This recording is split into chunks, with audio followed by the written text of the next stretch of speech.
प्रत्येकाच्या जीवनातली first international trip हे एका मोठ्या स्वप्नापेक्षा कमी नसते, हो ना? तर झालं असं, आजची सकाळ आमची आईने बनवलेल्या गरम गरम गुलाबजामुन आणि श्रीच्या हातच्या पोह्यांनी झाली. मग ओजूला तिच्या फ्रेंडच्या बर्थडेला जायचं होतं, म्हणून तिला सुंदर सुंदर तयार करून आई, बाबा, काका यांच्यासोबत ती बर्थडेला गेली आणि तेवढ्याच वेळात आम्ही आमची पॅकिंग पूर्ण केली. सुटकेसेस तयार झालेले आहेत. ऍक्च्युली इंटरनॅशनल ट्रिप साठी तर कमी आहे. हा, लोकांचे आता जे आपल्या सोबतचे गेलेले आहेत त्याचे असे एकेकाचे दोन एवढे आहेत, दोन दोन एवढे एवढे बॅग नेत. एवढे कसं काय सामान येतात काय माहिती, एवढे ते कपडे. ते तुझी वाईफ अशी आहे ना की तिला जास्त नाही, असे ते- शॉक नाही आहे कपड्यांचा, म्हणून त्याच्यामुळे. सहलीला जायचं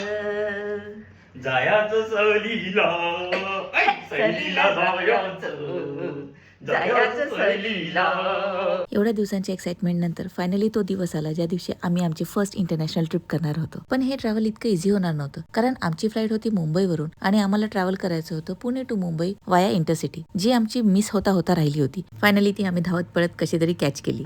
आता आम्ही फायनली निघालेलो आहोत. एकदम टायमिंग. एका मिनिटाने टायमिंग वाचला. 1 मिनिट आधी पोहोचलो आणि ट्रेन 1 मिनिट लेट निघाली. बस एवढाच डिफरन्स. मला वाटलं 6ला आहे, पण ती ऍक्च्युली 5:50लाच ट्रेन होती. थँक गॉड श्रीनी मला आठवलं माहिती का, लास्ट टाइम आपण एकदा शेगावला का कुठेतरी जाणार होतो हां, आणि तुझ्यामुळे ट्रेन मिस झाली. मी किती वाजता चाल चाल चाल चाल चाल गेलो होतो. तर शेवटी तू लेट केलं शेवटी, आणि मग प्लॅटफॉर्मवर आली गाडी अशी समोरून गाईज गेली. मी एडिट करत होते तुमच्यासाठी. मी एडिट करत होते की वेळेवर ब्लॉग पडला पाहिजे, म्हणून लेट झालं. बरं झालं अजून 1-2 मिनिटं लेट नाही झालं तर घरी जाऊन ब्लॉगच करायला लागला असतं. घरचेच ब्लॉग दाखवले असते, पण तुम्हाला राहिलं असतं हे सगळं. ब्युटिफुल सनसेट एन्जॉय करता करता आणि व्हिडिओ एडिट करताना कळलंच नाही की ही जर्नी कधी संपली. Dedication guide dedication. एकदम ट्रेनमध्ये पण ब्लॉगिंग चालू आहे. श्रेणी इतकी फास्ट आहे, ब्लॉग खरंच लाईव्ह झालेला आहे यूट्यूबवर. तुम्ही आमचा फुल ब्लॉग आमच्या नक्की यूट्यूब चॅनलवर जाऊन बघा. दादरला उतरल्यानंतर आम्ही सगळ्यात पहिले हे मस्त टेस्टीवालं बॉम्बे सँडविच खाल्लं. अजून ट्रॅव्हल संपलेला नव्हता, आम्हाला पोहोचायचं होतं छत्रपती शिवाजी महाराज इंटरनॅशनल टर्मिनल 2ला. त्यासाठी श्रीने मला इतकं चालवलं की आम्हाला मधात ब्रेक घ्यावं लागला आणि नारळ पाणी प्यावं लागलं. फायनली मेट्रो पकडून आम्ही पोहोचलो इंटरनॅशनल एअरपोर्टला. तुम्ही बघू शकता की किती एक्साइटमेंट आहे आमच्या चेहऱ्यावरती.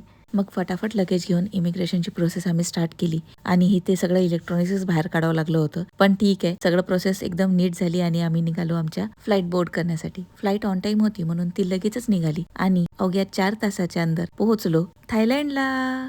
थायलंडमध्ये क्राबी हे आमचं फर्स्ट डेस्टिनेशन होतं. आता तर आम्ही इथे फक्त पोहोचलोय. यापुढे काय काय होणार आहे त्यासाठी पुढची व्हिडिओ नक्की बघत राहा. Bye bye.